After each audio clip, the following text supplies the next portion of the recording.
She walked into the gym 7 months pregnant, just wanting to do her prenatal yoga, to stay healthy for her baby. She never expected to see her husband there, with his hands on another woman. But that wasn't the worst part. The worst part came when the other woman smiled at her, that cold, calculating smile, and said 5 words that changed everything. "I know, that's the problem." Then came the kick. Deliberate, precise, aimed right at her pregnant belly. Blood on the floor, screaming, chaos, a baby fighting for survival. But here's the twist nobody saw coming. The personal trainer who witnessed everything? He wasn't just a trainer, he was an undercover cop. And he had the whole thing on camera. What started as a shocking assault turned into something much bigger. A conspiracy, deleted text messages, voice recordings, and a husband who knew more than he ever admitted. This is the story of a woman who refused to be a victim, of a baby who survived against all odds, and of justice that came in the most unexpected way. Stay with me, because this story has layers you won't believe. The sound of her water bottle hitting the gym floor echoed through the weight room. Then came the scream. Natalie Hayes stood frozen in the doorway of Elite Fitness, her 7-month pregnant belly leading the way like it always did now.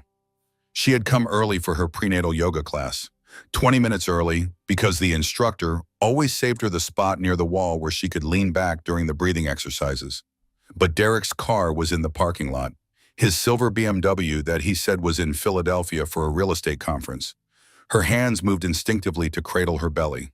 The baby kicked, a strong one right under her ribs.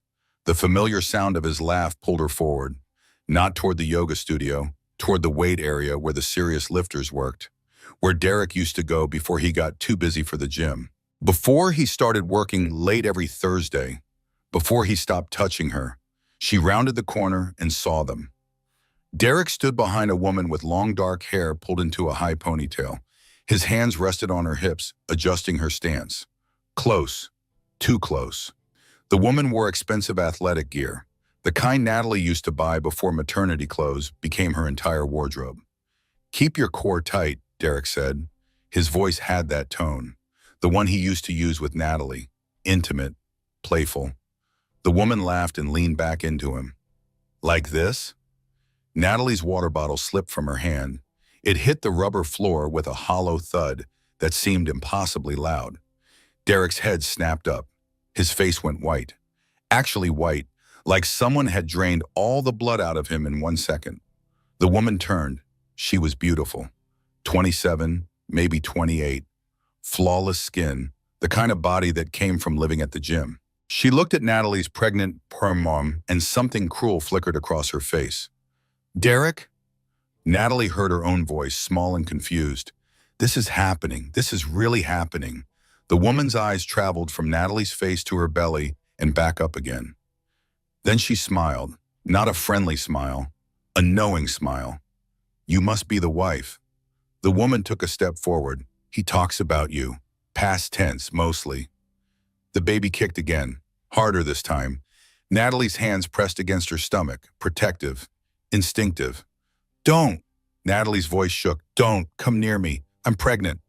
"I know." The woman took another step. "That's the problem." Everything happened in slow motion and too fast at the same time. The woman's leg came up, a deliberate, controlled movement, like she had practiced it. Her expensive athletic shoe connected with Natalie's rounded belly. Hard, precise, meant to hurt. Pain exploded through Natalie's abdomen. She felt herself falling backward. Her head cracked against the edge of a weight bench. The fluorescent lights above spun and blurred. Someone was screaming. It took her a moment to realize it was her. Blood. She saw blood on the floor. Her blood. The baby. Oh God, the baby. A man appeared above her, the personal trainer who was always walking around with a clipboard. He pressed his hand against her shoulder, holding her still. "Don't move. Stay still. I'm calling 911. His voice was different than she remembered. Deeper, official, like he had done this before. More voices, shouting. Derek's voice somewhere far away, panicked and high. The trainer stood up. In one swift movement, he grabbed the dark-haired woman and spun her around, pressing her against the mirrored wall. "Don't move. Don't speak. His whole demeanor had changed. This was not a gym employee. This was someone with authority, someone who knew how to restrain people. Derek rushed forward. Natalie, I can explain. This isn't what it looks like. The trainer stepped between them. Step back, now. She's my wife. I said step back. Natalie lay on the floor, hands on her belly, counting. 1 breath, 2 breaths, 3 breaths. If I can count to 10, I'm still here. I'm still okay. The baby's still okay. The woman against the wall started to struggle. Get your hands off me. She attacked me first. I was defending myself. The trainer didn't move. Ma'am, I watched the whole thing. That's not what happened, and you're on camera. Sirens. Thank God, sirens. Natalie turned her head slightly. A small pool of blood was forming beneath her. Not a lot, but enough. Enough to know something was very wrong. Other gym members gathered at a distance. Phones out, recording. This was going to be everywhere. Her humiliation, her pain, her pregnancy, all of it, online by tonight. 2 police officers entered, followed closely by paramedics. The trainer spoke to them quietly, gesturing to the cameras mounted in the corners. Then he pointed to the woman. She deliberately kicked this pregnant woman in the stomach. Unprovoked assault. I witnessed the entire incident. One of the officers pulled out handcuffs. The dark-haired woman's face transformed from cruel confidence to shock. This is insane. Do you know who my father is? The officer turned her around, pulling her wrist behind her back. You have the right to remain silent. I suggest you use it. The paramedics knelt beside Natalie, a young woman with kind eyes and steady hands. I'm Sarah. I need you to stay very still, okay? We're going to check you and the baby. There's blood, Natalie whispered. I see it. We're going to take care of you. Can you tell me your name? Natalie Hayes. I'm 7 months pregnant. Sarah placed a blood pressure cuff on Natalie's arm, while her partner brought over a portable fetal monitor. The cold gel on her belly made her flinch. The familiar sound of her baby's heartbeat filled the air. Fast, irregular, but there, still there. Natalie started to cry, relief and terror in equal measure. Derek tried to approach again. Nat, please, let me come with you to the hospital. Get away from me. Her own voice surprised her. Strong, clear. Don't touch me. Don't come near me. But the baby you haven't asked about, once since your girlfriend kicked it? The paramedics lifted her onto a stretcher. The movement sent fresh pain through her abdomen. She gasped. Easy, Sarah said. We've got you. As they wheeled her toward the ambulance, the trainer appeared beside her. He pressed a business card into her hand. You're going to need this, he said quietly. She looked at the card. It had a name, Marcus Reeves, and underneath a phone number.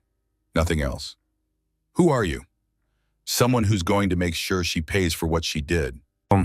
The ambulance doors closed. Through the window, Natalie saw Derek standing in the parking lot, hands in his hair, looking lost. The dark-haired woman was in the back of a police car, screaming something Natalie couldn't hear. The siren started. The ambulance pulled away, and Natalie lay there, hands on her belly, feeling her baby move. Weak movements, uncertain, like the baby was asking if everything was okay. She didn't know how to answer. The ambulance siren created a rhythm. On, off, on, off. Natalie counted the cycles. 17, 18, 19. Sarah, the paramedic, held her hand. Your blood pressure is elevated, but that's normal given what just happened. The baby's heartbeat is strong. It doesn't feel strong.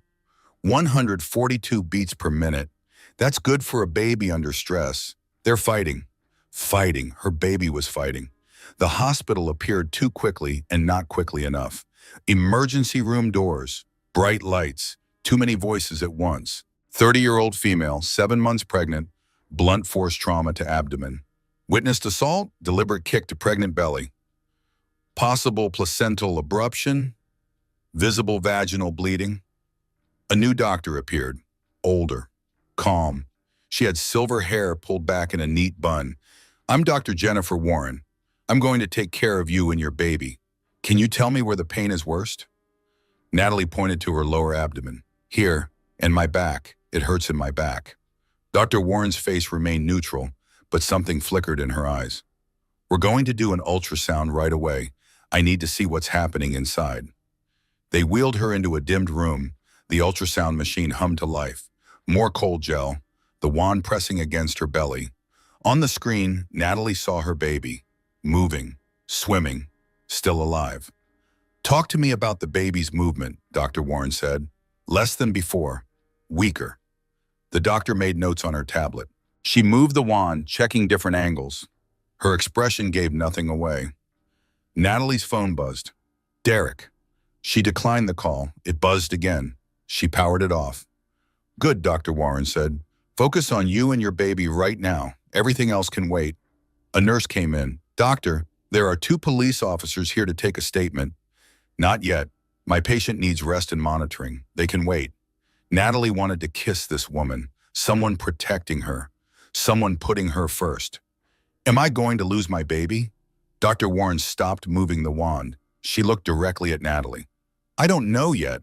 I see some concerning signs. The placenta is showing signs of partial separation. That's called placental abruption. It means the placenta is pulling away from your uterine wall. What does that mean? It means we're going to admit you for observation, at least 48 hours.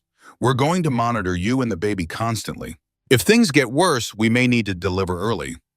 But I'm only 7 months. A baby born at 7 months has an excellent chance of survival with proper care. But let's not borrow trouble. Right now, your baby is stable. We're going to keep it that way. They moved her to a labor and delivery room. Private, quiet. The constant beeping of the fetal monitor filled the silence. A knock on the door. A man in a suit entered. Not a doctor. He had a badge clipped to his belt. Mrs. Hayes, I'm Detective Chen. I need to ask you a few questions about what happened. Dr. Warren stepped between them. My patient needs rest. I understand, but we have a suspect in custody. We need her statement. Natalie sat up slightly. The woman, the one who kicked me. Who is she? Her name is Vanessa Pierce. She's been arrested for assault. Do you know her? No, I've never seen her before today. What about your husband? Does he know her? The question hung in the air. Heavy, obvious. Apparently he does. Detective Chen pulled out a small notebook. Can you walk me through exactly what happened? Natalie told him. Every detail. The parking lot, Derek's car, the weight room, the cruel smile, the kick. The trainer, Natalie said. Marcus? He saw everything. He said there were cameras. We have the footage. I've already reviewed it. It's very clear. Clear how? Clear that Miss Pierce watched you for approximately 15 minutes before approaching. Clear that her assault was deliberate and unprovoked. Clear that she intended to harm you and your unborn child. 15 minutes. She had watched Natalie for 15 minutes, waiting for the right moment. That's premeditated, Natalie said. That's what we're investigating. Another knock. This time the man from the gym entered. Marcus, but he looked different, more official. He nodded to Detective Chen. Mrs. Hayes, we haven't been properly introduced. I'm Detective Marcus Reeves with the Metro Police Department. Natalie stared at him. You're a cop? I've been working undercover at Elite Fitness for the past 3 months investigating insurance fraud.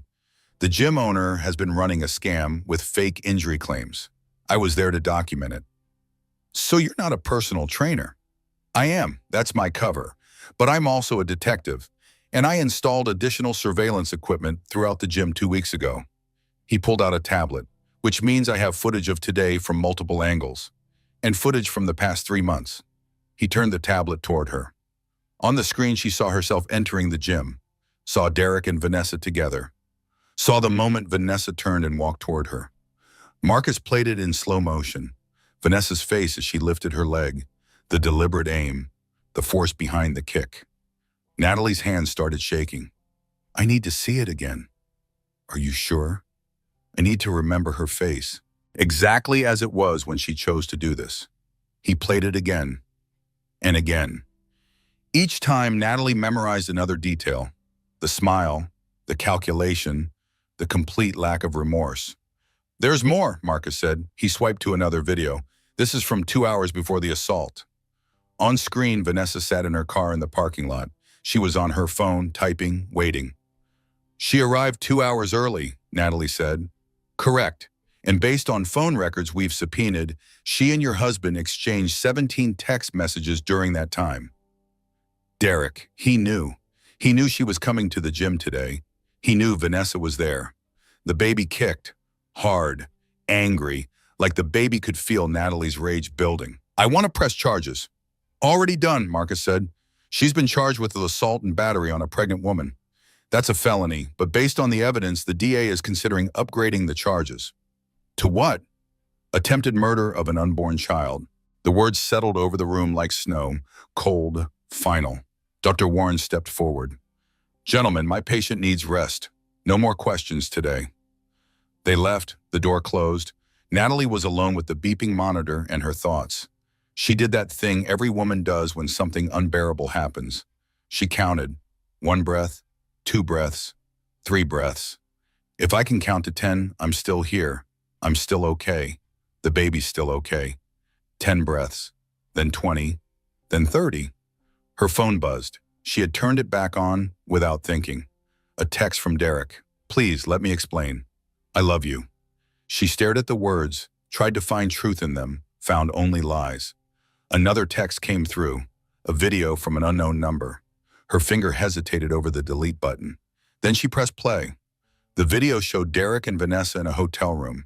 Expensive sheets, champagne, his hands on her face, her laugh, that same cruel laugh from the gym. The timestamp read 1 week ago, Thursday night, when he said he was meeting clients. Natalie watched her husband kiss another woman, watched him whisper something that made Vanessa smile, watched him betray her and their unborn child with someone who would later try to kill that child. She set the phone down, turned her face to the window, watched the sun setting over the hospital parking lot. In the ambulance, she had counted sirens. Now she counted lies. How many times had Derek lied? How many Thursdays? How many business trips?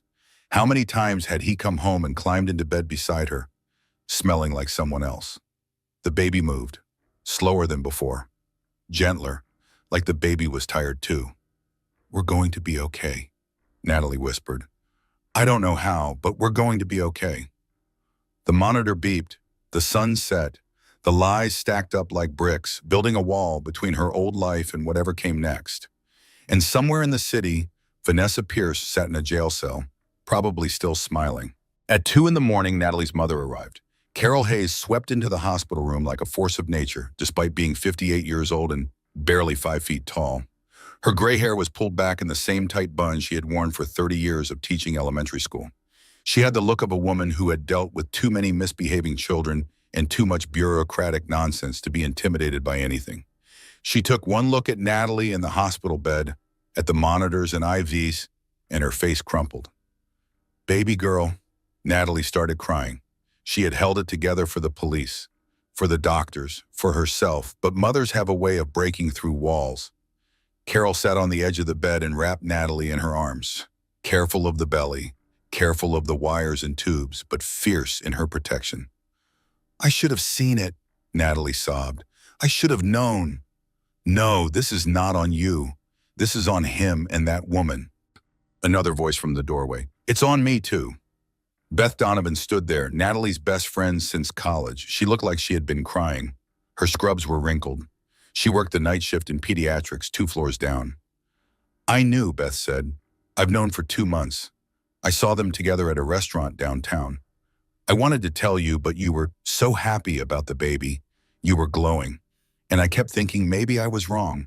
Maybe it was just dinner. Maybe you let me walk into that gym blind. The words came out harsher than Natalie intended, but they were true. Beth flinched. I know, and I'm sorry. I was scared. I was selfish. I didn't want to be the one to destroy your happiness. So you let someone else do it instead. Carol stood up. Both of you stop. This is what he wants. He wants us fighting each other instead of fighting him. She was right. Natalie knew she was right, but knowing something and feeling something were different things. How long? Natalie asked Beth. I saw them in August. It was the night of your baby shower. I drove past that Italian place on 5th Street, and I saw his car. I went inside and there they were, in a back booth, her hand on his face.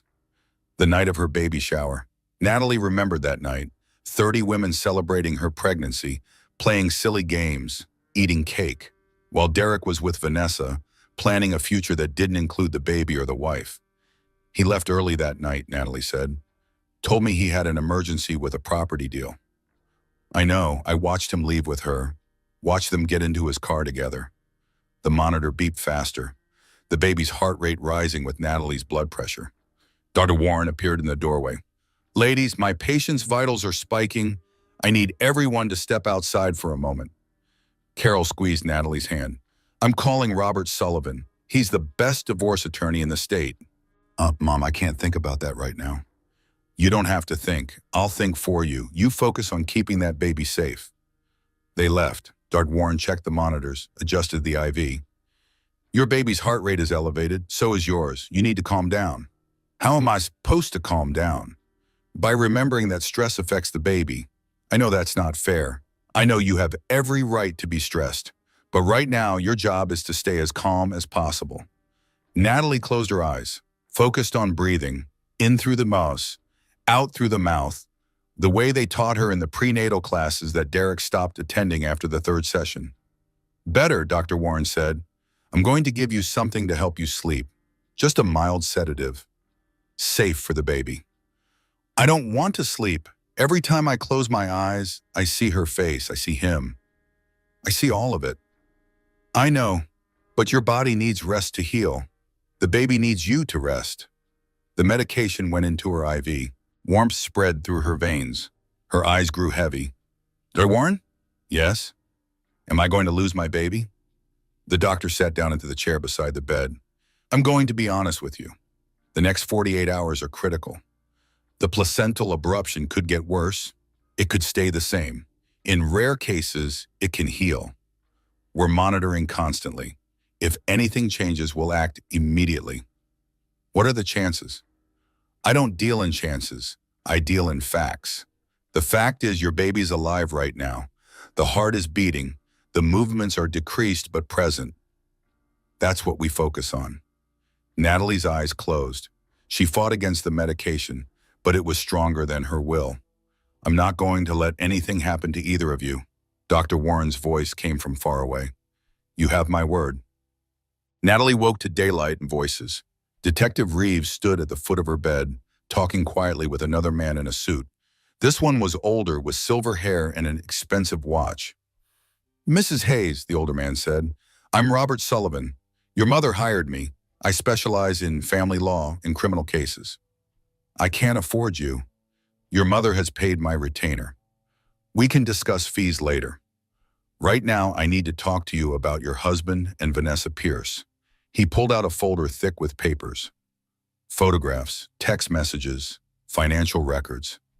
Your husband's phone records show 847 text messages to Vanessa Pierce over the past 6 months. 847. Natalie tried to imagine that many conversations, that many lies. The messages start in April. That's when you were 3 months pregnant, correct? Yes. He met her at the gym. She's an aspiring fitness influencer, 27 years old, lives in a condo her father pays for. Robert spread photographs across the hospital tray table. Vanessa at restaurants, Vanessa at hotels, Vanessa wearing a bracelet that looked expensive. This bracelet, Robert pointed, your husband purchased it 3 days before your birthday, $15,000. Do you recognize it? No. What did he get you for your birthday? Natalie had to think. Drugstore perfume. He said money was tight because of a bad real estate deal. Robert made a note. There was no bad deal. Your joint bank account shows regular deposits, but there's also a separate account in his name only. He's been transferring money there for months, approximately $5,000 per month. $5,000. While Natalie was clipping coupons and buying generic prenatal vitamins. There's more, Detective Reeves said. He pulled out his tablet. After the assault yesterday, your husband called Vanessa from the hospital parking lot. We have a recording. He pressed play. Derek's voice came through the speaker. Baby, I know this looks bad, but we can spin this. Your dad's lawyers can make this go away. We just need to. Vanessa's voice, sharp and angry. You said she'd never find out. You promised me. You said you were going to leave her after the baby was born. I am. This just complicates things. Complicates? I'm in jail, Derek. Jail because of your stupid wife and her stupid baby. A long pause. Then Derek's voice quieter. Don't call the baby stupid. Why not? It's the only thing standing between us. The recording ended. Natalie felt something crack open inside her chest. Not her heart. Hearts were too soft. This was bone, breaking clean. That's not just assault anymore, Robert said. That's conspiracy. They discussed the pregnancy as an obstacle. She took action to remove that obstacle. He knew about her intentions and didn't stop her. Did he know she was going to kick me? We're investigating that. Phone records show he texted her your gym schedule 2 days ago. The room tilted. Natalie gripped the bedrail. He told her where I'd be. We believe so. We're getting a warrant for his phone. If we find evidence that he explicitly planned the assault with her, he'll face criminal charges too. Natalie looked at the monitor. The baby's heartbeat. Still there, still fighting. I want a divorce. Good, Robert said. I've already started the paperwork. But first we need to protect you and your assets. Do you own your house jointly? Yes. Cars? The BMW is his. I drive a Honda. Both titles are in both names. Bank accounts? One joint checking, one joint savings. That's it. Robert made notes. We're going to freeze everything, file for a restraining order, protect your half of all assets, and we're going to make sure he pays for every single thing he's done. Carol came back in, carrying coffee and a bag from the cafeteria. The news crews are outside. It's all over the internet. Someone posted the gym video. No, Natalie's stomach dropped. Please, no. It's already viral. 12 million views and counting. 12 million people watching the worst moment of her life. 12 million people seeing her humiliation, her pain, her pregnant belly being kicked like a soccer ball. Carol set down the coffee and took Natalie's hand. Listen to me, they know this feels terrible, but those 12 million people are on your side. The comments are calling her a monster. They're calling him a coward. This isn't your shame. It's theirs. I don't want to be famous for being a victim. You're not a victim. You're a survivor. There's a difference about it. Dr. Warren entered with news. We need to do another ultrasound. The baby's movement has decreased. Everything else stopped mattering. The ultrasound room felt colder this time. Or maybe Natalie was colder. She couldn't tell anymore. Dr. Warren moved the wand slowly across her belly. The screen showed the baby in profile. Tiny nose, tiny chin, not moving. Come on, Natalie whispered. Please move. Please. Seconds stretched into years. The doctor's face remained carefully neutral, the kind of neutral that meant something bad. Then, a flicker, a small movement. The baby's hand opened and closed. There, Dr. Warren said, your baby just moved. Right there. Natalie broke, sobbing. The baby was alive, still fighting. The abruption hasn't worsened, the doctor continued. That's good news, but the baby is showing signs of stress. We're going to increase monitoring, every hour instead of every 2 hours. What does that mean for delivery? If things stay stable, we wait. Every day the baby stays inside is better, but if things get worse, we deliver immediately. You're at 29 weeks now. A baby born at 29 weeks has a 90% survival rate with proper NICU care. 90%. That left 10% that didn't make it. Back in her room, Natalie's phone wouldn't stop buzzing. Messages from people she hadn't talked to in years. Friends, acquaintances, Derek's family, his mother, Linda Hayes. The message read, I need to speak with you immediately. This is important. Natalie deleted it. Another message. Derek's brother. My mom is very upset. Please call her. Deleted. Derek himself. 17 messages. She scrolled through them without reading. Saw words like sorry and explain and love. All lies. She deleted them all. Beth returned during visiting hours. She brought flowers and guilt. I should have told you the moment I saw them. Natalie was tired of being angry. Tired of everything. You should have. but I probably wouldn't have believed you. I would have made excuses for him. I was already making excuses. What do you mean? The late nights, the new cologne, the way he stopped touching me after I started showing. I noticed all of it. I just chose to ignore it. She pulled out her phone, opened the notes app. The list she had started at 3 in the morning when sleep wouldn't come. 37 things, Natalie said. I counted 37 red flags I ignored because I wanted to believe everything was fine. Beth read the list. Her expression grew more horrified with each line. New cologne. Started in April. Gym membership he never used in April. Thursday night meetings that always ran late, every Thursday since May. Stopped attending prenatal appointments. After the third one, stopped asking about the baby, around June. New password on his phone, July. Turned his phone face down, all the time. Showered immediately when he got home. Always. You knew, Beth said quietly. I knew. Somewhere deep down, I knew, and I chose to ignore it. The hardest part wasn't what they did. It was accepting that she knew all along, that some part of her had been screaming warnings, and she had shoved that part down into a dark corner and locked it there. Her phone buzzed again. This time, an unknown number. Against her better judgment, she answered. Mrs. Hayes? A woman's voice. Older. Refined. This is Linda Hayes, your mother-in-law. Natalie should have hung up. She didn't. I don't want to talk to you. I need you to drop the charges against that girl. The audacity was breathtaking. Excuse me? She made a mistake. She's young. She panicked. Derek told me everything. You confronted her first. You were aggressive. I was aggressive? I'm 7 months pregnant. She kicked me in the stomach. That's not how Derek tells it. Derek is a liar. He's my son, and you're destroying his life. That girl's father is a very powerful attorney. This could ruin Derek's business, his reputation.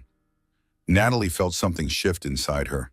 The last piece of the old her, the one who tried to please everyone, snapped off and fell away.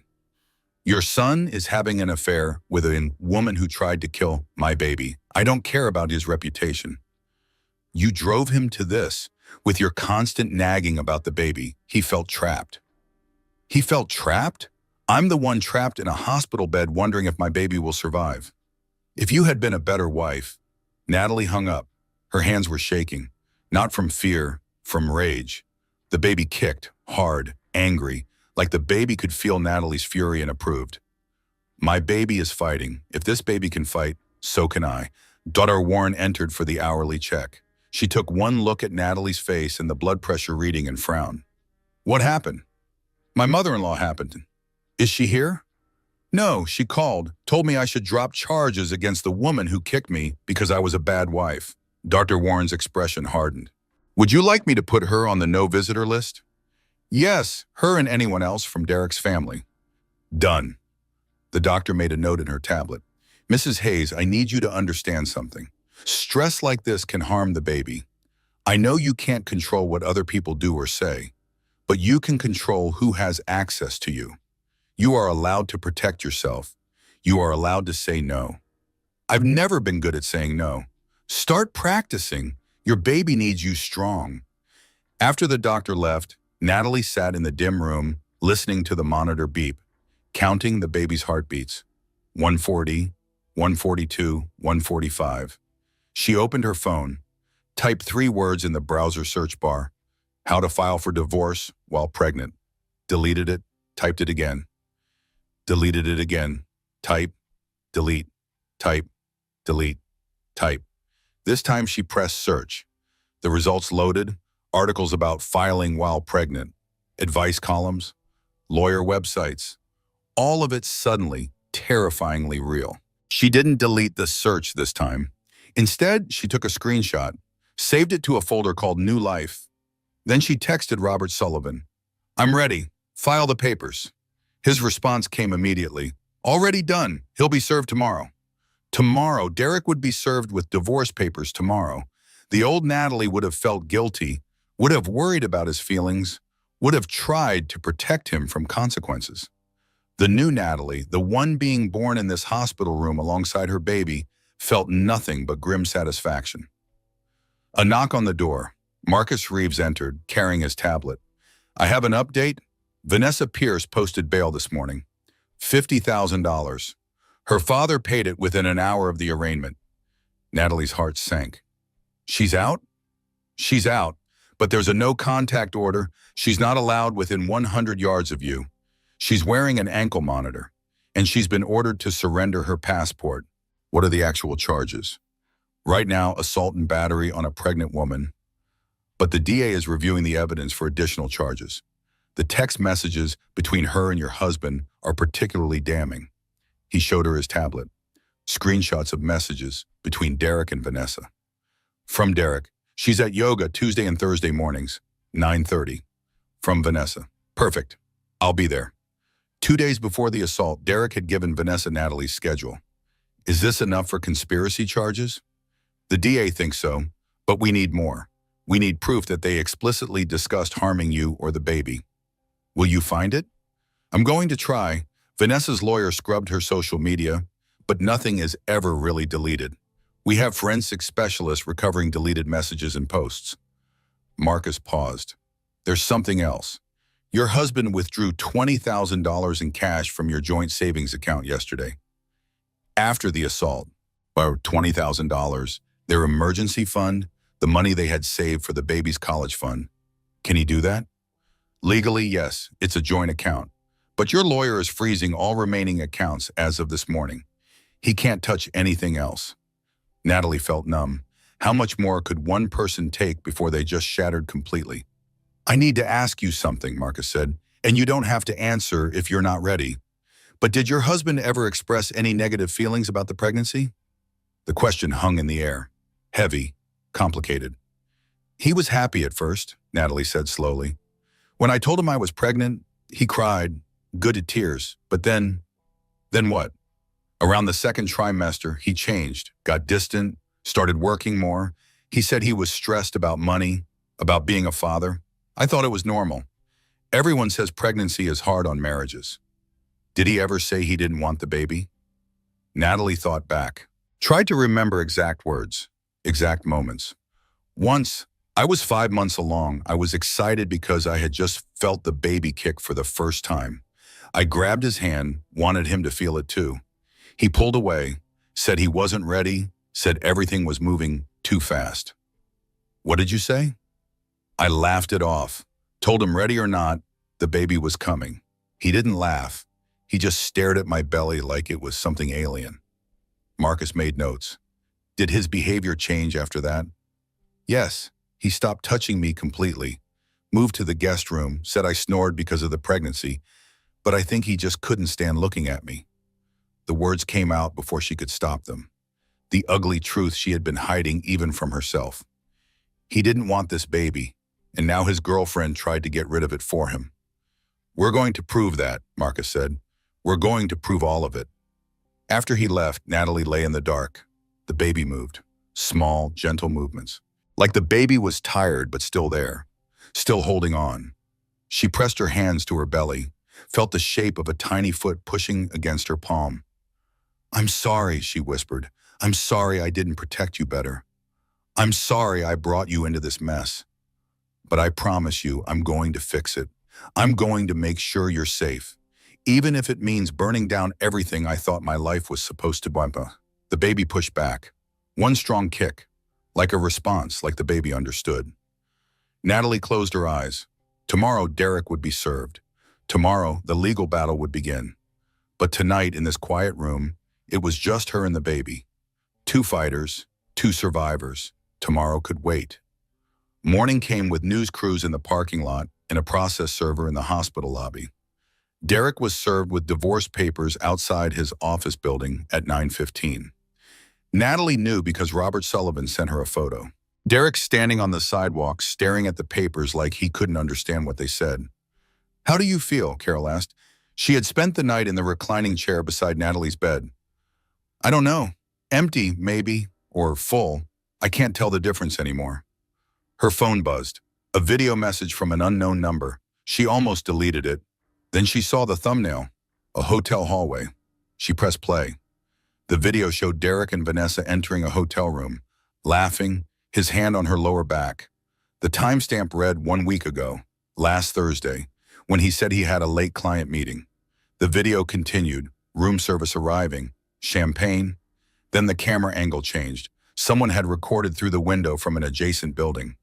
She watched her husband kiss another woman, watched him whisper something that made Vanessa laugh, watched him betray her and their baby in high definition. Natalie set the phone down carefully. She didn't cry. She was past crying. Who sent that? I don't know. Carol picked up the phone. It's from a burner app. Could be anyone. Another message came through, this time financial documents. Derek's credit card statements, highlighted charges, Tiffany's, $15,000, the bracelet, the Ritz, multiple nights, always Thursdays, Nobu, expensive dinners, designer boutique, women's clothes, size small. 3 days before Natalie's birthday, Derek had bought Vanessa a $15,000 bracelet. 3 days later, he gave Natalie $20 perfume from CVS. I'm going to be sick. Carol grabbed the basin just in time. Morning sickness had never been this bad. This was pure rage expelled through her body. Dr. Warren appeared. What's wrong? Evidence, Natalie managed. Evidence of what my husband spent our money on. The doctor checked her vitals. Your blood pressure is through the roof. This isn't good for the baby. Nothing about this is good for the baby. I know it's not fair, but right now you need to focus on staying calm. How am I supposed to stay calm when my entire life is imploding? Dr. Warren sat down on the edge of the bed. By remembering that stress affects the baby more than the divorce, more than the betrayal, more than anything Derek has done. The baby doesn't understand any of that. The baby only understands your stress hormones flooding through the placenta. She was right. Natalie hated that she was right. I'll try to remedy. Don't try do. For the next 48 hours, your only job is to keep that baby safe. Let your lawyer handle Derek. Let the police handle Vanessa. You focus on breathing and staying calm. After the doctor left, Carol forwarded all the evidence to Robert Sullivan. Then she took Natalie's phone and turned it off. No more for today. You need rest. Natalie wanted to argue, but she was so tired. Tired of fighting, tired of being strong, tired of everything. She slept. She woke to voices in the hallway. Beth talking to someone. A man's voice she didn't recognize. The door opened. Beth entered with a stranger. 30-something, well-dressed, carrying a briefcase. This is Natalie, Beth said. Nat, this is James Chen. He's a friend from nursing school. He does digital forensics now. James smiled awkwardly. I heard what happened. I'm sorry, but I might be able to help. How? I specialize in recovering deleted data. Social media posts, text messages, emails, things people think are gone forever. He set his briefcase on the table. A mutual friend asked me to look into Vanessa Pierce's digital footprint. Who asked you? Someone who wants to help but needs to stay anonymous. That's all I can say. He pulled out a laptop. Vanessa deleted her Instagram and Facebook accounts the day after the assault, but I was able to recover cached versions, along with every post and message she's made in the past year. He turned the screen toward Natalie. Screenshots filled the display. Posts from Vanessa's Instagram, a photo from 3 months ago. Vanessa at the gym wearing expensive workout clothes. The caption read, "Manifesting my dream life. What you want wants you back." Another photo from 2 months ago, a sunset. Caption, "Everything happens for a reason. Obstacles are just opportunities in disguise." The photos got more pointed as they got more recent. A photo from 6 weeks ago, Vanessa holding champagne. Caption, "Good things come to those who take them." A photo from 3 weeks ago, a diamond necklace. Caption, "He knows what I'm worth." But it was the deleted post that made Natalie's blood run cold.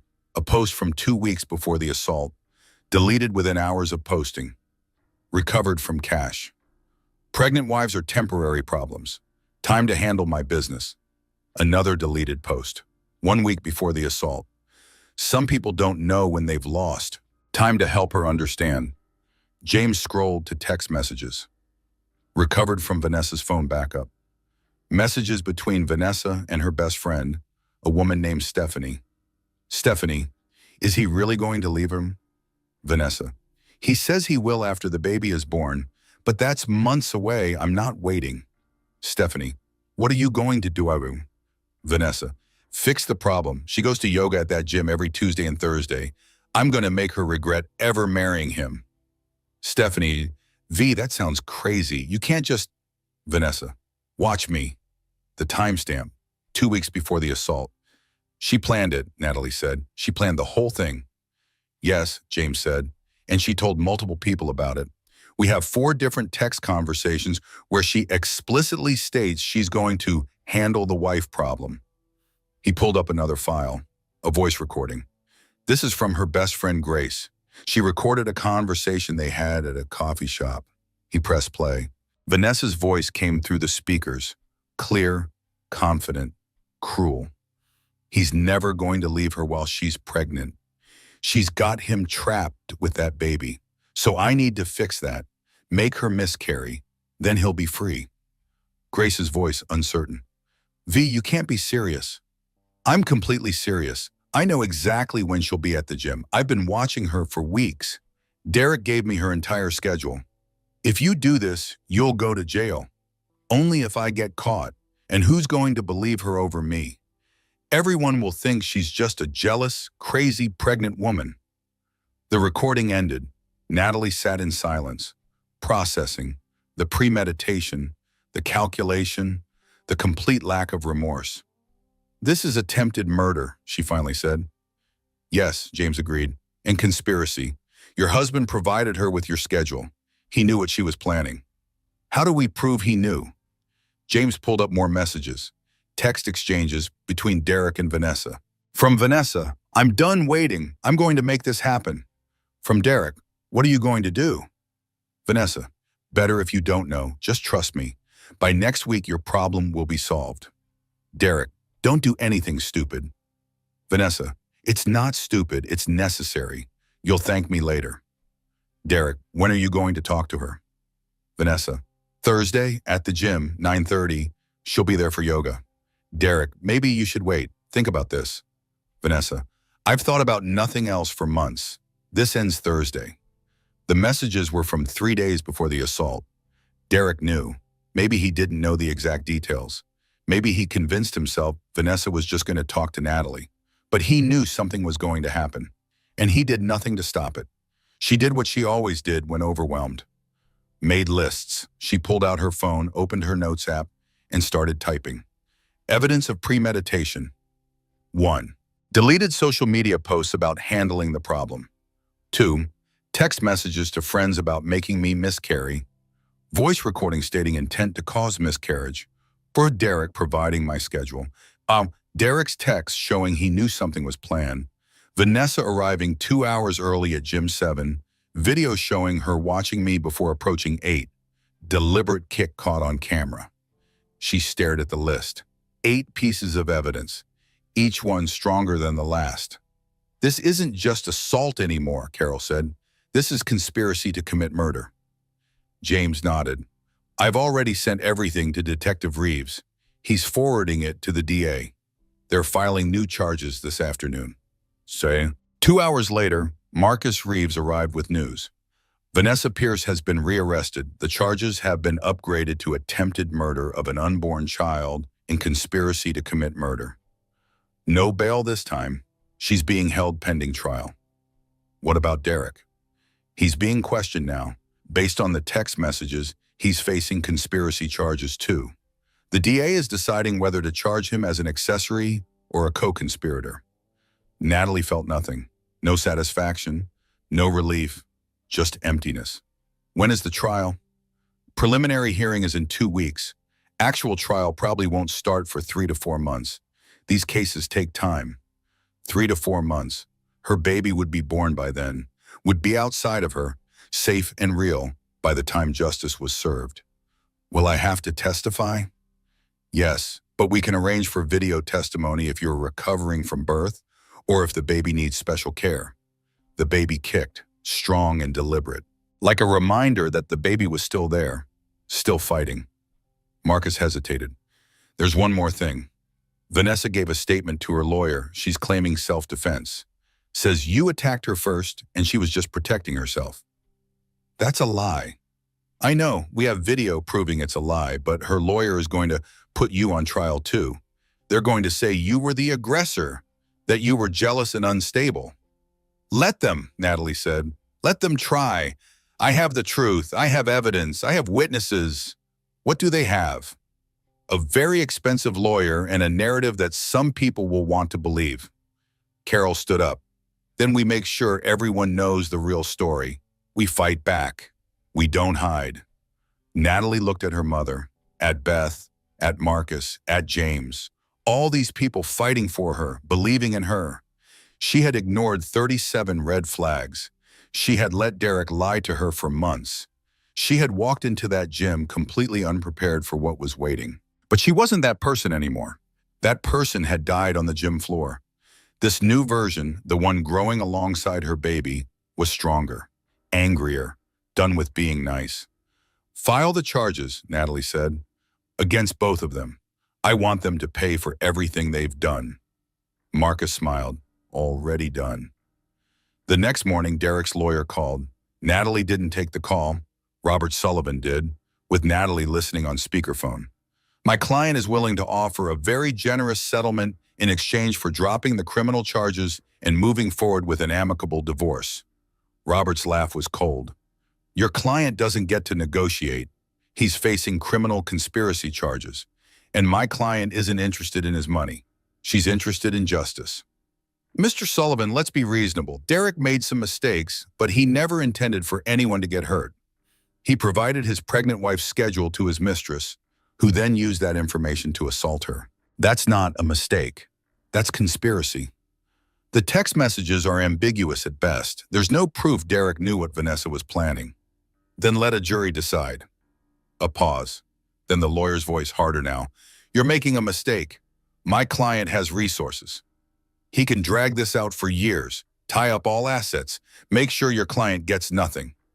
Your client can try, but Judge Morrison doesn't tolerate financial bullying, especially not in cases involving pregnant women who've been assaulted. Try to hide assets, and Derek will end up in jail for contempt on top of everything else. The lawyer hung up. Robert turned to Natalie. He's scared. That's good. Scared people make mistakes. What kind of settlement was he offering? Full custody to you, child support, and 70% of assets. He keeps the house in his business. That's not generous. That's insulting. Exactly, which is why we're not taking it. We're going for everything. Full custody, the house, his business assets, everything he tried to hide. Carol entered with coffee and news. The story hit national media. CNN picked it up. So did NBC. Natalie's stomach dropped. No. Yes, they're calling it the gym attack case. Video has been viewed over 30 million times now. 30 million people. 30 million people who had watched her worst moment. The comments are interesting, though, Carol continued. Women are coming forward with their own stories. About being pregnant and vulnerable. About partners who betrayed them. About people who attacked them when they were at their most defenseless. She showed Natalie her tablet. Thousands of comments, stories, support. This isn't just about you anymore. You've become a symbol. The pregnant woman who fought back. I didn't fight back. I fell down and almost lost my baby. You survived. You pressed charges. You're pursuing justice. That's fighting back. DeWarren came in for the morning check. The baby's heart rate was stable, 138 beats per minute, strong and steady. Movement has increased, the doctor said. That's a very good sign. Does that mean the abruption is healing? It means it hasn't gotten worse. We're not out of danger yet, but we're moving in the right direction. Hope. A tiny seed of hope planted itself in Natalie's chest. How much longer in the hospital? At least another week, maybe 2. We need to make sure you and the baby are stable before discharge. And even then, you'll be on modified bed rest until delivery. Modified bed rest? Light activity only, no stress, no heavy lifting, lots of rest. No stress, as if that were possible while facing a criminal trial and a divorce. After the doctor left, Marcus Reeves arrived with Detective Chen and a woman Natalie didn't recognize. This is Assistant District Attorney Karen Morrison, Marcus said. She's prosecuting Vanessa Pierce and potentially Derek Hayes. Karen Morrison was 40-something, sharp-eyed, and carried herself like someone who had won too many cases to be intimidated by expensive defense lawyers. Mrs. Hayes, I need to be direct with you. This case is going to be difficult.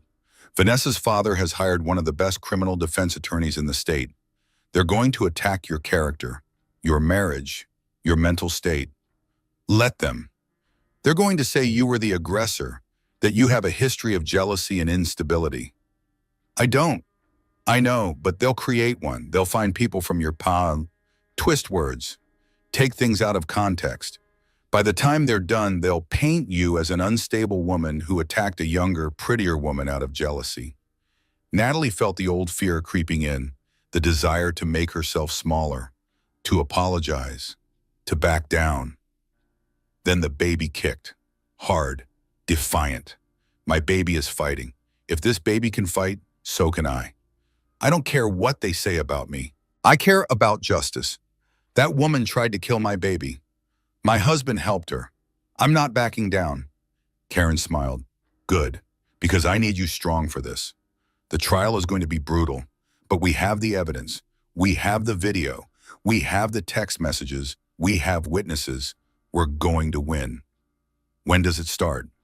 Preliminary hearing in 2 weeks. That's just to establish probable cause. The actual trial probably won't start for 3 months, after your baby is born. 3 months. So much could happen in 3 months. What about Derek's charges? That's more complicated. We need to prove he knew Vanessa's specific intentions. The text messages help, but they're not definitive. He can claim he thought she was just going to talk to you, confront you about the affair. What do you need to charge him? A smoking gun, something that proves he knew she intended violence. Marcus pulled out his tablet. We're still going through deleted messages and emails. If there's something there, we'll find it. After they left, Natalie sat in the quiet room.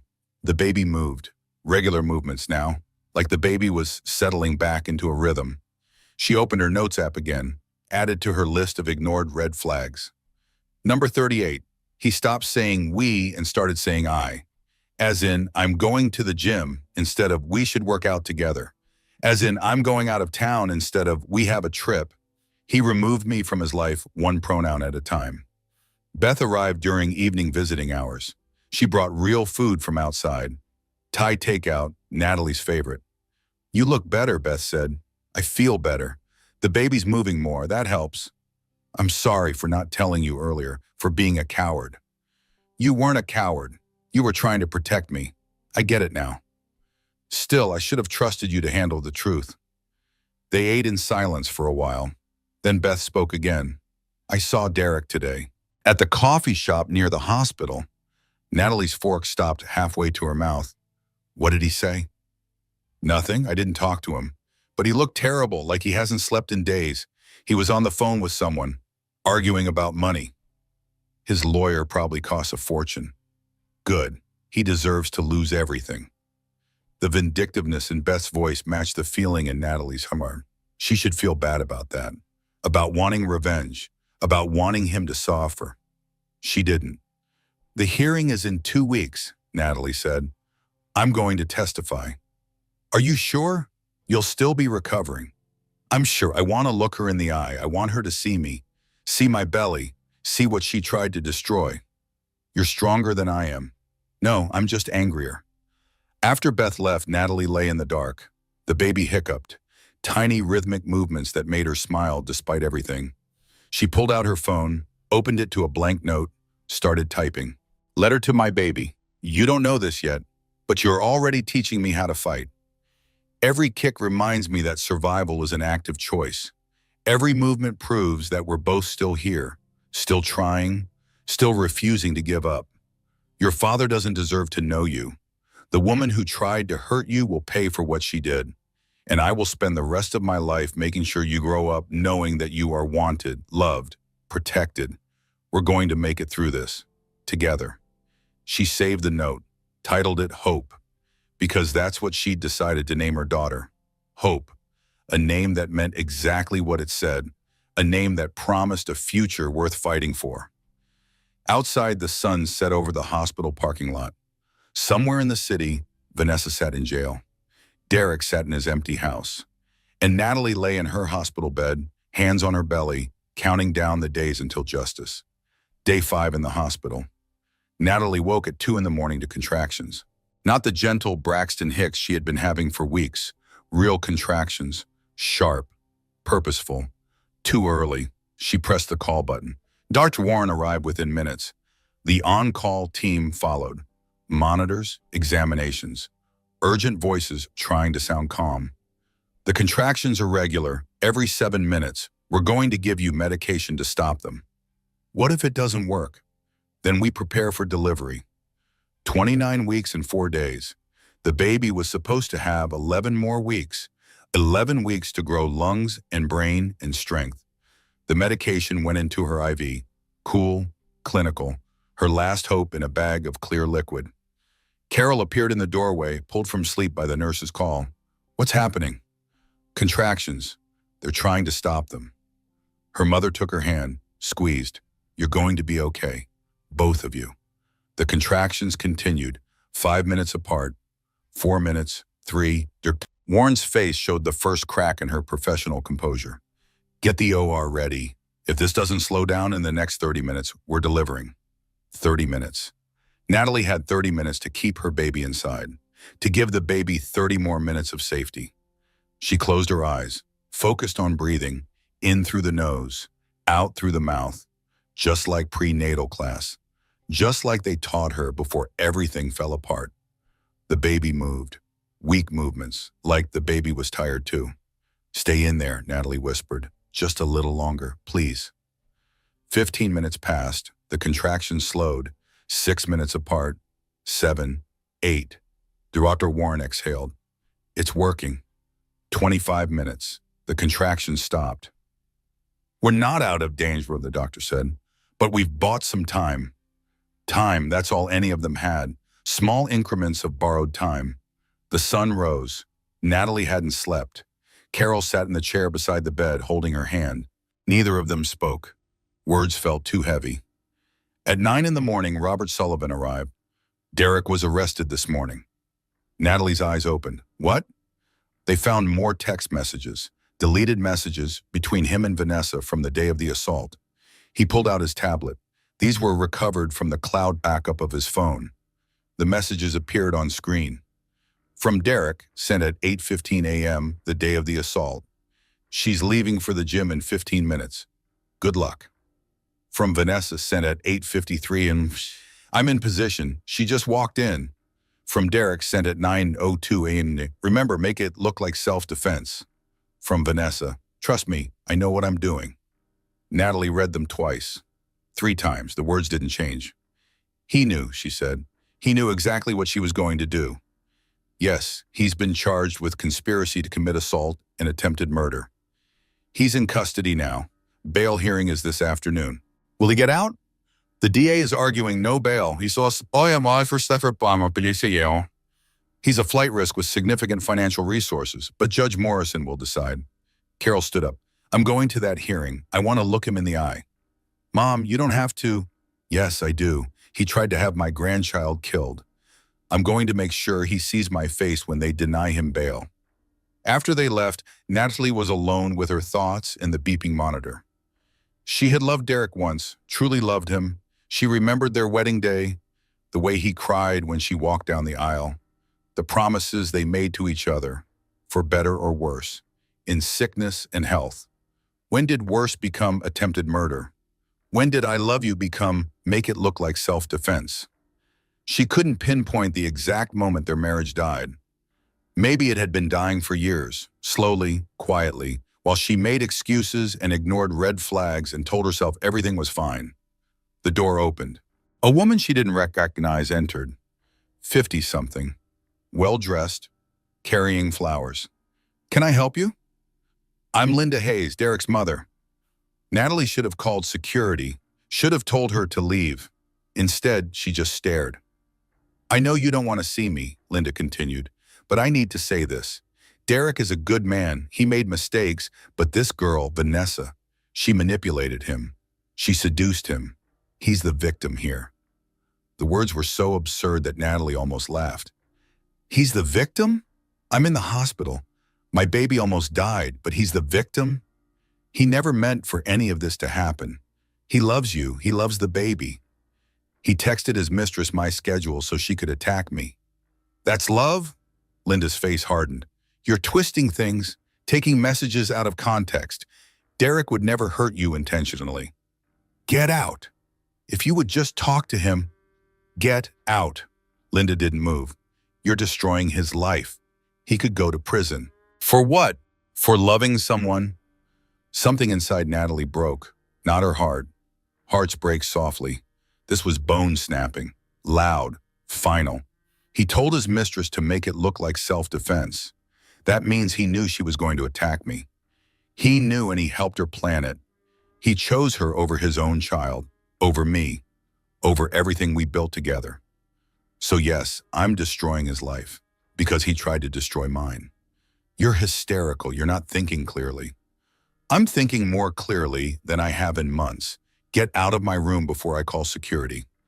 Linda turned to leave. At the door, she paused. You were never good enough for him anyway. I told him that when you first started dating. You come from nothing. You have nothing to offer except that baby. And now you're using it as a weapon. The baby kicked, hard, angry, like the baby heard the insult and disagreed. Natalie pressed the call button. I need security in room 412. Now. Security escorted Linda out. Dr. Warren arrived moments later. Your blood pressure is spiking again. What happened? My mother-in-law happened. The one we specifically banned from visiting? Yes. She's been added to hospital security watch list. If she comes back, she'll be arrested for trespassing. The doctor checked the monitor vitals. But right now, I need you to calm down. Focus on the baby. Natalie closed her eyes, tried to find calm in the chaos, but all she could feel was rage. Rage at Derek for his lies. Rage at Vanessa for her cruelty. Rage at Linda for her audacity. Rage at herself for not seeing it sooner. But underneath the rage, deeper and darker, was vulnerability. Raw and terrifying. What if she lost the baby anyway? What if all this fighting was for nothing? What if she ended up alone with empty arms and a broken heart? The thoughts spiraled. 3 a.m. thoughts in the middle of the day. What if? What if? What if? She did what she always did when overwhelmed. She reorganized her hospital drawer, sorted the chapstick, the hand sanitizer, the hair ties, everything in perfect order. If she could control this one small space, maybe she could control something. Anything. The baby hiccuped, rhythmic, soothing, a reminder that life continued even in chaos. Beth arrived during her lunch break. She took one look at Natalie and knew. Dark place? The darkest. Tell me. And Natalie did. Told her about the 3 a.m. thoughts, the what-ifs, the fear that even if the baby survived, she would be alone forever, that no one would ever love her again, that Derek had been right to choose someone else because she was lacking in some fundamental way. That's bullshit, Beth said flatly. Is it? Yes, you're in a hospital bed because your husband's mistress tried to kill your baby. You're fighting criminal charges and a divorce while pregnant and traumatized. You're allowed to have dark thoughts, but those thoughts are lies. They feel true. I know, but feelings aren't facts. The fact is, Derek is a coward who chose the easy road. The fact is, Vanessa is a criminal who hurt you because she's cruel. The fact is, you're surviving something that would destroy most people. That doesn't make you lacking. That makes you extraordinary. Natalie wanted to believe her, wanted to feel extraordinary instead of broken.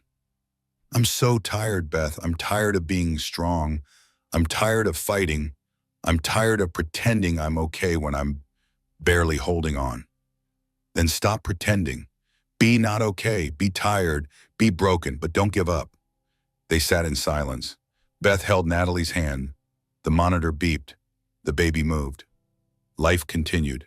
Carol returned from the bail hearing at 4 p.m. Denied. Derek's bail was denied. He's being held until trial. On what grounds? Flight risk, danger to you and the baby. The judge said anyone who would conspire to harm his own child is too dangerous to be released. Justice, small, imperfect, but justice nonetheless. How did he look? Terrible, like he hasn't slept. His lawyer tried to argue that he has business obligations. The judge didn't care, said the business can wait, justice can't. Natalie felt nothing, no satisfaction, no relief, just emptiness. The hardest part isn't what they did. It's accepting that I knew. Somewhere deep down, I knew. And I chose to ignore it. That night, alone into the dark, Natalie wrote another letter to Hope. Today, your grandmother called you a weapon. She doesn't understand that you're not a weapon. You're a reason to keep fighting, a reason to demand better, a reason to stop accepting less than I deserve. Your father is in jail now. He'll probably stay there for a while.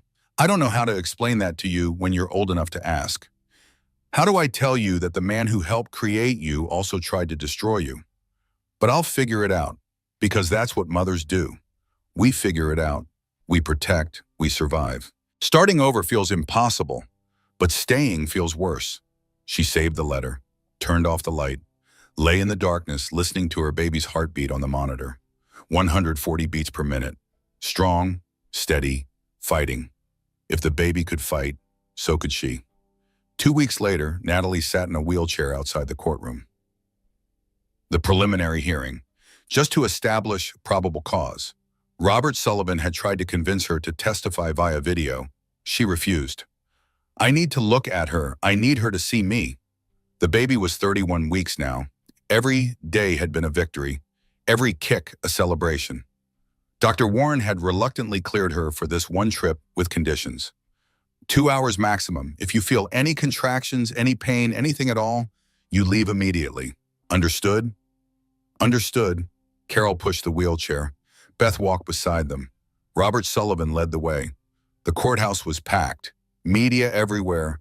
Cameras, reporters, all wanting a piece of the story. Pregnant woman testifies against attacker. Mistress on trial for assault. Love triangle turns violent. Love triangle, as if this was some romance novel instead of attempted murder. Security cleared a path. They entered through a side door to avoid the crowd. Inside the courtroom, Natalie saw Derek for the first time since the gym. He sat at the defense table wearing a suit, looking thin and pale. Their eyes met. He looked away first. Vanessa sat at her own defense table. Designer suit, perfect makeup, hair professionally styled. She looked like she was attending a business meeting, not a hearing for attempted murder. When Vanessa saw Natalie, she smiled. Small, cruel, the same smile from the gym. Natalie's hands went to her belly, protective. The baby kicked in response. All rise, Judge Morrison entered. 60-something, silver hair, reputation for being tough but fair. The hearing began. The prosecution presented evidence. The video from the gym, the text messages, the voice recording, each piece building the case brick by brick. Then it was Natalie's turn to testify. Robert Sullivan wheeled her to the witness stand. She was sworn in, her voice steady despite her shaking hands. Mrs. Hayes, can you tell us what happened on the morning of October 15th? Natalie took a breath, told the story, every detail, the parking lot, Derek's car, the weight room, Vanessa's cruel words. What did Miss Pierce say to you before the assault? She said, I know you are pregnant. That's the problem. What did you understand that to mean? That my pregnancy was an obstacle to her, that she wanted it gone. What happened next? She kicked me, deliberately, in my stomach. Can you describe the kick? It was controlled, precise, like she had practiced it. She aimed for my belly. She meant to hurt the baby. Vanessa's lawyer objected. Speculation. Sustained, the judge said. The witness will testify only to what she observed, not to the defendant's intent. Natalie continued. The kick was hard. I felt pain immediately. I hit my head, started bleeding. Were you afraid? Yes, I was afraid I was going to lose my baby. Did you provoke Ms. Pierce in any way? No, I saw her with my husband. I was shocked, but I didn't approach her. She approached me. Vanessa's lawyer stood for cross-examination. Expensive suit, practiced smile. Mrs. Hayes, you were jealous of my client, weren't you? I was hurt. Hurt enough to attack her? I didn't attack anyone. But you admit you confronted her about her relationship with your husband? I didn't confront anyone. I walked into the gym. I saw them together. Before I could say anything, she approached me. You expect us to believe that my client, who had never met you before, just decided to randomly attack you? She had been planning it for weeks. The text messages proved that. Or you had been planning to confront her, and when she defended herself, you got hurt. Natalie felt her blood pressure rising. The baby kicked, hard, uncomfortable. I'm 7 months pregnant. I weigh 130 pounds. Your client is a personal trainer. Tell me how I threatened her enough that she needed to defend herself by kicking me in the stomach. Pregnant women can be aggressive, hormonal, unpredictable. Robert Sullivan stood. Objection. Counsel is testifying. Sustained. The lawyer changed tactics. Mrs. Hayes, how long have you suspected your husband of infidelity? Since April. So for 6 months, you've been jealous, angry, resentful. I've been betrayed enough to create a scene at a public gym? I didn't create a scene. I was assaulted. Or you were confronted with the reality that your husband loves someone else, and you lashed out. Natalie's hands gripped the wheelchair arms. She wanted to scream, wanted to tell this lawyer exactly where to go, but she kept her voice steady. Your client planned to make me miscarry. She told her friends. She told anyone who would listen. She watched me for weeks. She arrived at the gym 2 hours early and waited for me. When I walked in, she smiled at me and then kicked my pregnant belly as hard as she could. That's not self-defense, that's attempted murder. The lawyer smiled. No further questions. Natalie was wheeled back to her seat, her whole body shaking. The baby kicked, frantic movements, uncomfortable. Are you okay? Carol whispered. No, but I did it. The prosecution called Grace Mitchell next, the gym member who had recorded Vanessa's confession. Grace testified about the coffee shop conversation, about Vanessa's explicit plans to handle the wife problem. She said she was going to make Mrs. Hayes miscarry. She was very clear about her intentions. Vanessa's lawyer tried to discredit her, suggested she was lying for attention. Grace didn't waver. I recorded it because I was afraid someone would get hurt. I was right. Detective Marcus Reeves testified next about the surveillance footage, the timeline, the premeditation. Ms. Pierce arrived at the gym 2 hours before Mrs. Hayes. She parked where she could see the entrance as she waited. When Mrs. Hayes arrived, Ms. Pierce watched her for 15 minutes before approaching. This was not a chance encounter. This was planned. The final witness was James Chen, the digital forensics expert. He testified about the deleted messages, the social media posts, the digital trail Vanessa thought she had erased. In my professional opinion, Ms. Pierce spent weeks planning this assault. She documented her intentions multiple times. She discussed it with friends. She researched pregnancy and miscarriage. She knew exactly what she was doing. After 3 hours of testimony, Judge Morrison spoke. I've heard enough. There is clear and convincing evidence of probable cause. This case will proceed to trial. Ms. Pierce will remain in custody without bail. Mr. Hayes' case will be heard separately next week. The gavel struck. Vanessa's face went white. No, this isn't fair. He said he loved me. He said... Her lawyer silenced her. But the damage was done. The outburst captured by every reporter in the room. Outside the courtroom, Natalie faced the cameras. Robert Sullivan had advised against it. She did it anyway. I want to say something to every woman who has ever been pregnant and scared. To every woman who has been betrayed. To every woman who has been made to feel like her pain doesn't matter. It matters. You matter. Your babies matter. And people who tried to hurt you should pay for what they've done. I'm not going to hide. I'm not going to be ashamed. I'm going to stand up and fight back, and I'm going to win. The cameras flashed. The reporters shouted questions. Carol wheeled her away. In the car, Natalie felt the baby kick. Strong, regular, like the baby approved. You did good, Beth said. You were amazing. I was terrified. You looked strong, unbreakable. Natalie didn't feel unbreakable. She felt like she was held together by tape and hope and sheer stubbornness. But maybe that was enough. Back at the hospital, Dr. Warren was waiting. You were gone longer than 2 hours. I know, I'm sorry. And your blood pressure is elevated, but not dangerously so. How do you feel? Tired, but okay, the baby's moving a lot. Good, that's good. The doctor smiled. I saw your statement on the news. You've become quite the advocate. I didn't mean to. Sometimes we become what we need to be, not what we intended to be. That night, Natalie slept better than she had in weeks. The testimony was done. The preliminary hearing was over. Vanessa was staying in jail. Derek was staying in jail. Justice was slow, but it was coming.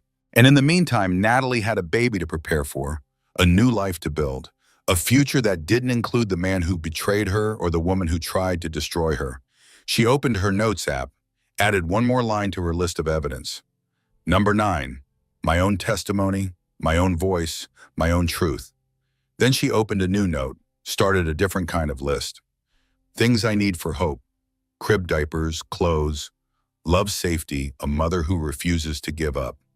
She had the last 3 already, the first 3 she could buy. It wasn't the life she had planned, but it was the life she was building. One day, one breath, one fight at a time, 36 weeks. Dr. Warren stood at the foot of the bed with news that made Natalie's heart skip. We're going to induce labor tomorrow. Tomorrow, but I'm not due for 4 more weeks. The baby is showing signs of distress. Nothing immediate, but enough that I don't want to wait. 36 weeks is safe. The baby's lungs are developed. All major organs are functional. It's time. Tomorrow. Her baby would be here tomorrow. Natalie's hands went to her belly.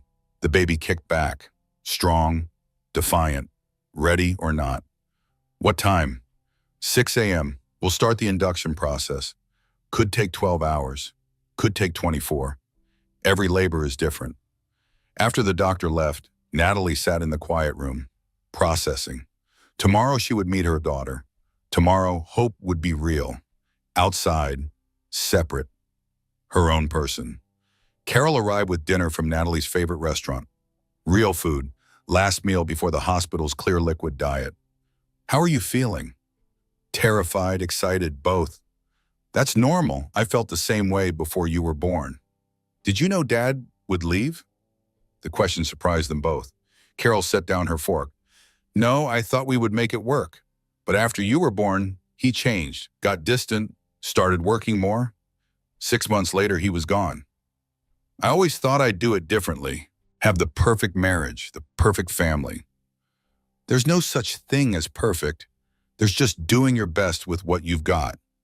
What I've got is a baby, a divorce, and 2 people facing criminal charges. What you've got is strength, courage, and a daughter who's going to grow up knowing her mother fought for her. Beth arrived with baby clothes, tiny sleepers, impossibly small socks. I can't believe she'll fit in these. She will, barely, but she will. They spent the evening organizing the baby's things, folding clothes, arranging supplies, normal things that felt extraordinary given everything else. At midnight, Natalie couldn't sleep. She walked the hospital halls, IV pole in tow, counting her last hours of pregnancy. A nurse found her at the window overlooking the parking lot. Can't sleep? Tomorrow changes everything. It does, but you're ready.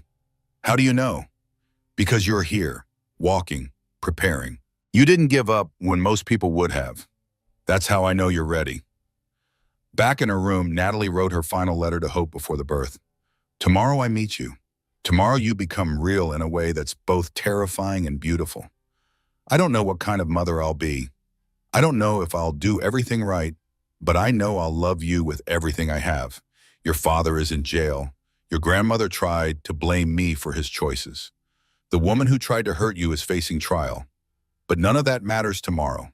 Tomorrow is just you and me, starting our life together. I'm ready. I think. Maybe. Ready or not, here we come. 6 a.m. arrived too quickly and not quickly enough. Dr. Warren and the nursing team prepped her for induction. 4. Monitors, medication to start contractions. This could take a while, the doctor said. Get comfortable. Rest when you can. The medication started working around 9 a.m. Mild contractions, uncomfortable but manageable. By noon, the contractions were stronger. Natalie focused on breathing. Carol held one hand. Beth held the other. 2 p.m., 3 p.m., 4 p.m. The contractions intensified. Natalie's world narrowed to the space between each wave of pain. "You're doing great," the nurse said. "Progressing nicely." At 6 p.m., Dr. Warren checked again. "You're at 8 centimeters. Almost there. 8 centimeters. 2 more to go. 2 more centimeters between her and meeting her daughter." The door opened. Marcus Reeves stood in the hallway. "I'm sorry to interrupt, but Derek escaped custody." Everything stopped. "What?" "During transport to court for his hearing this morning, he overpowered the guard. He's been missing for 7 hours. Carol stood. "He wouldn't come here. He wouldn't dare. We have security posted outside the room. He won't get near you, but I needed you to know." Natalie felt her blood pressure spike. The monitor beeped faster. The baby's heart rate elevated. Dr. Warren checked the readings. "We need to calm down. This isn't good for the baby." "My husband escaped jail and you want me to calm down? I need you to focus on the labor. Let the police handle Derek."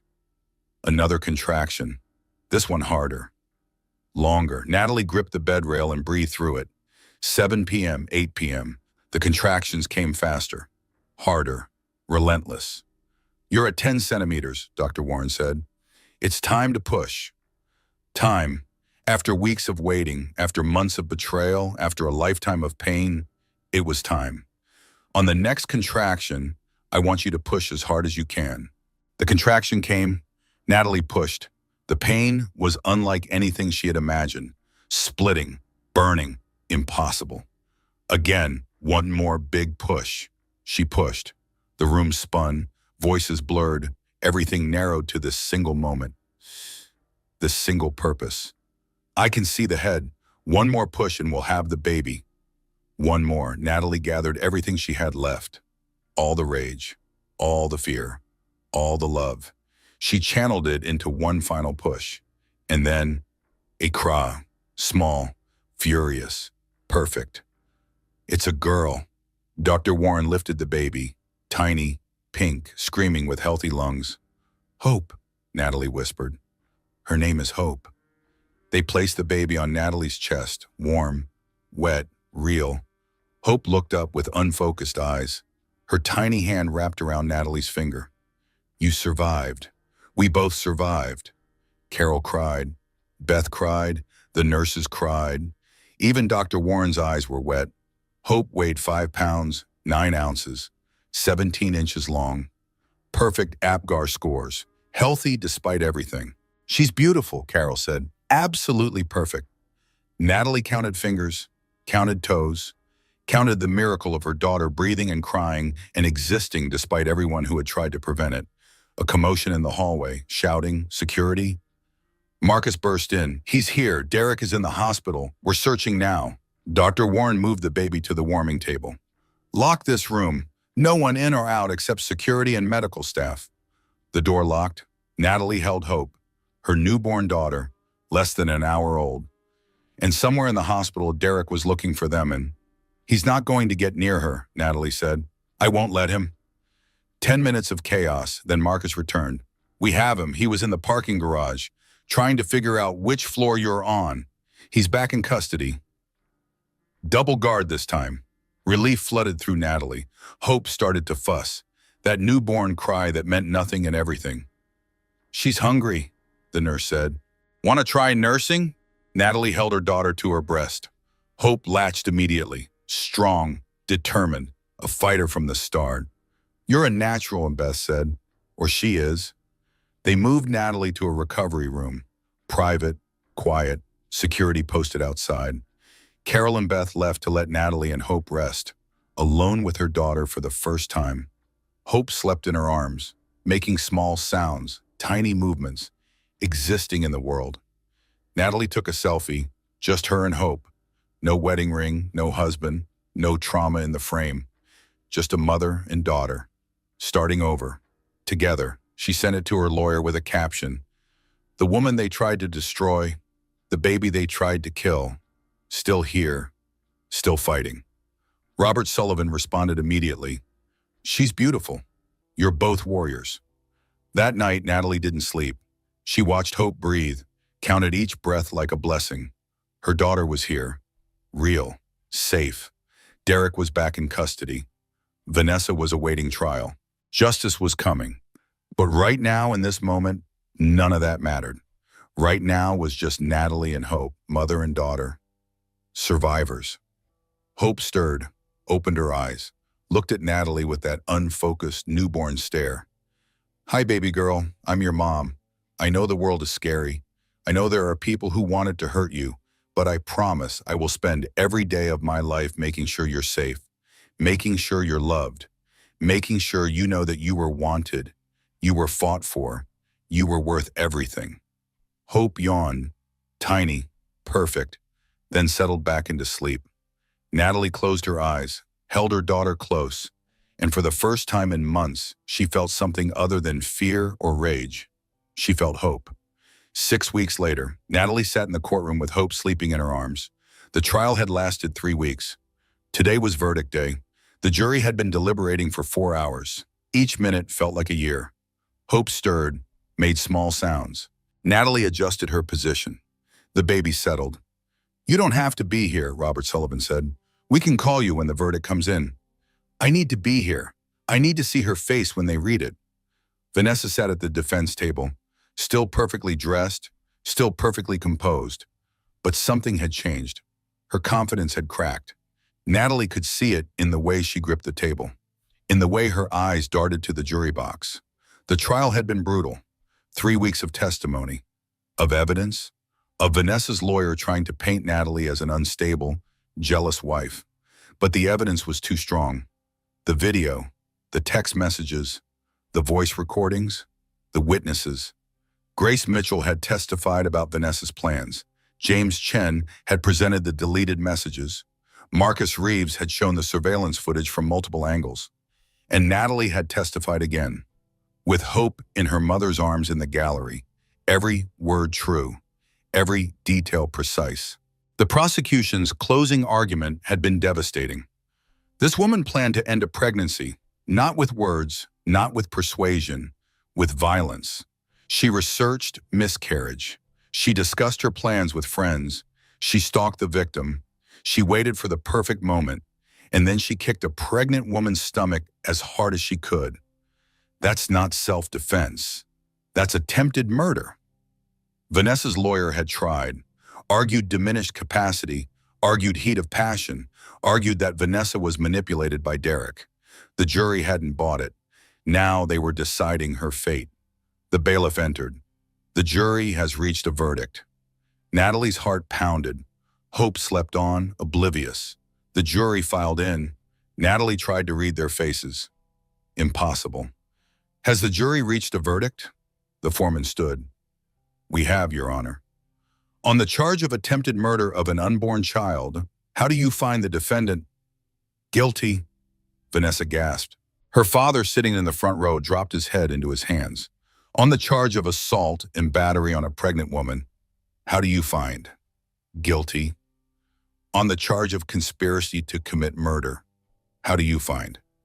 "Guilty." "Guilty on all counts," Vanessa stood. "This isn't fair. He said he loved me. He said we would be together. He promised." Her lawyer tried to quiet her. She pushed him away. "You don't understand. I did this for us, for our future. He wanted the baby gone too. He told me to do it." Judge Morrison banged the gavel. "Miss Pierce, you will control yourself or be removed from this courtroom." Vanessa turned to Derek, who sat at a separate defense table for his own trial. Tell them you wanted this. Tell them it was your idea." Derek looked away, cowered to the end. Security escorted Vanessa out, still screaming, still blaming everyone but herself. Judge Morrison addressed the courtroom. "Sentencing will take place in 2 weeks. The defendant will remain in custody until that time." 2 weeks. Then Vanessa would learn how many years she would spend in prison. Derek's trial started the next day. It lasted 1 week. The text messages were his downfall. Make it look like self-defense. Those 6 words destroyed any chance of acquittal. His lawyer argued he never explicitly told Vanessa to hurt Natalie, that he thought they were just going to talk. The jury didn't believe him. Guilty, conspiracy, witness tampering, insurance fraud from the gym scheme Marcus had been investigating. 7 years, with possibility of parole after 4. Vanessa's sentencing came 2 weeks later. Judge Morrison was not lenient. Ms. Pierce, you planned and executed an attack on a pregnant woman with the specific intent of causing a miscarriage. You showed no remorse, no empathy, no understanding of the gravity of your actions. The court must consider the safety of the community and the need for punishment. She paused. The courtroom held its breath. On all charges combined, I sentence you to 15 years in the state penitentiary. You will be eligible for parole after 8 years. You are also ordered to pay restitution to the victim for all medical expenses and emotional damages. 15 years. Vanessa would be 42 when she got out. She didn't scream this time, just stared straight ahead. Blank, defeated. Outside the courthouse, Natalie faced the cameras one final time. Hope bundled in her arms. I want to say something to every woman who's been betrayed, to every mother who's had to fight for her child, to everyone who's been told their pain doesn't matter. It matters. You matter. And justice, real justice, is possible. It's slow, it's hard, it's painful, but it's possible. A reporter shouted a question.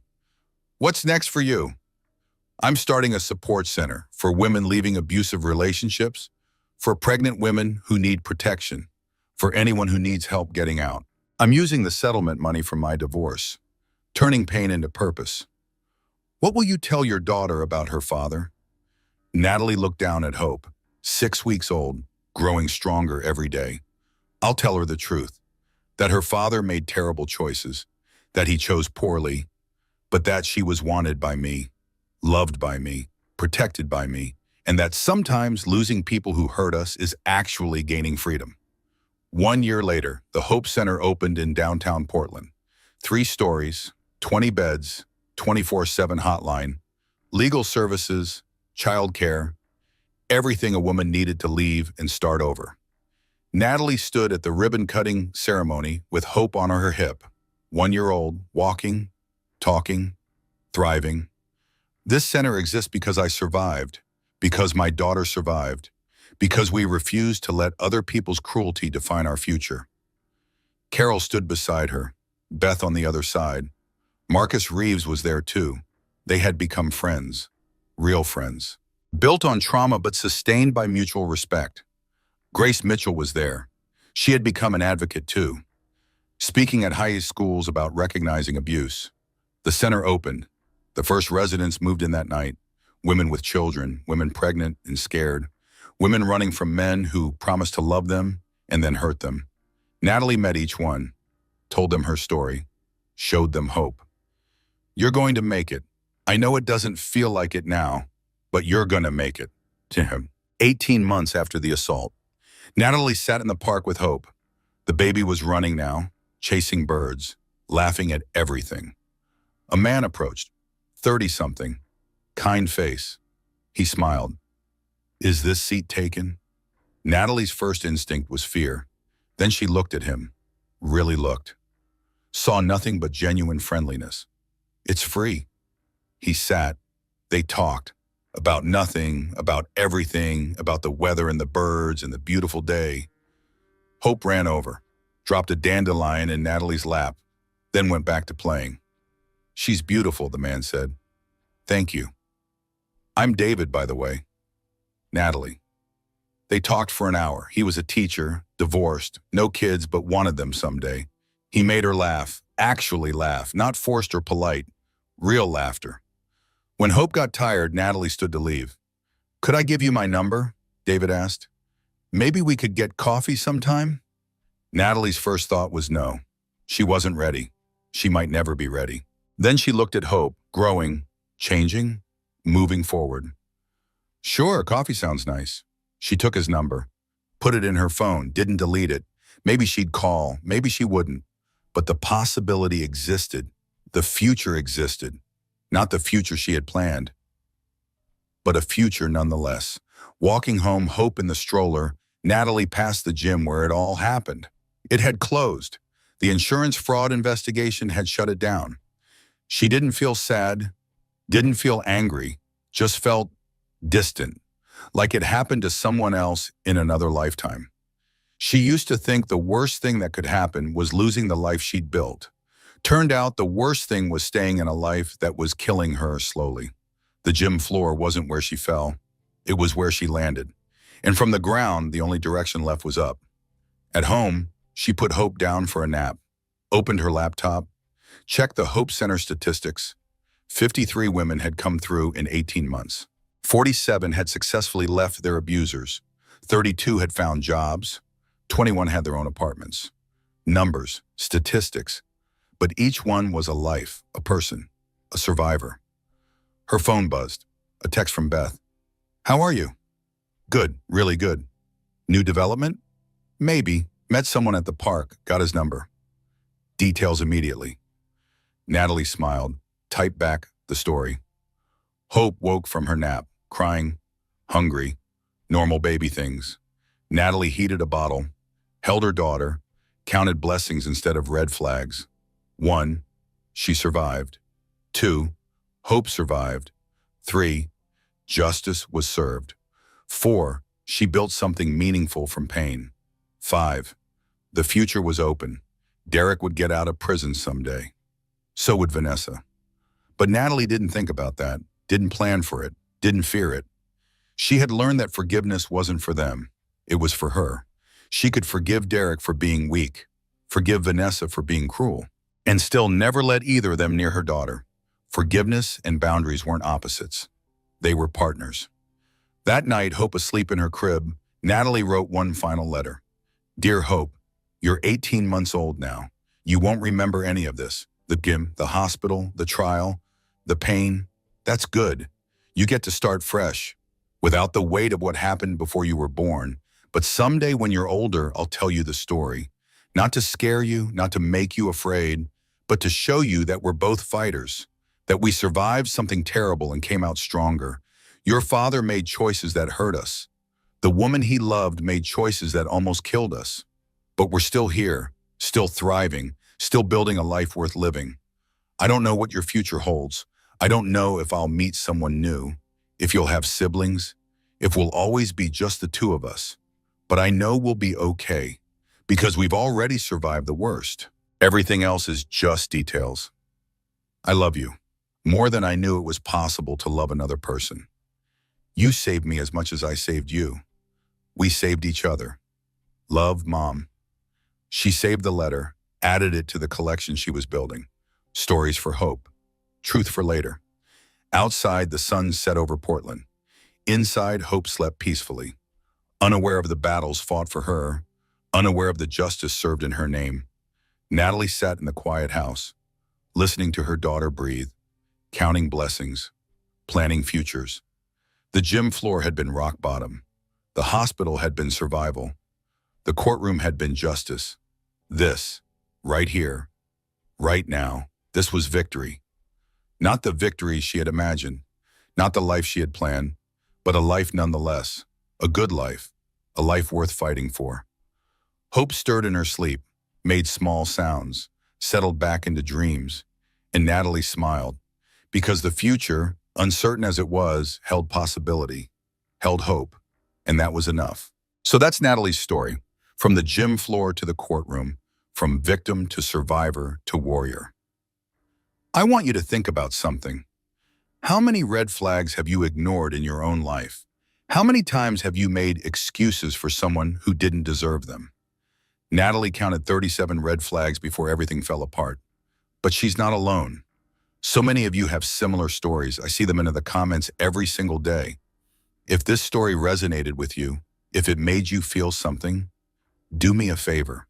Hit that like button. Not for me to find, but for every woman who's ever felt invisible in her own marriage. For every mother who's had to fight for her child. And if you know someone who needs to hear this story, share it with them. Sometimes we need to see someone else's strength to find our own. Drop a comment and tell me, what would you have done in Natalie's situation? Would you have pressed charges? Would you have fought back? I read every single comment, and I want to hear your thoughts. And if you're new here, welcome. Subscribe to this channel because I share stories like this every week. Real stories, raw stories, Stories about women who refused to stay down. Remember, the gym floor wasn't where Natalie fell, it was where she landed. And from the ground, the only direction left was up. Thank you for listening. Thank you for being here. And remember, you're stronger than you think. I'll see you in the next story.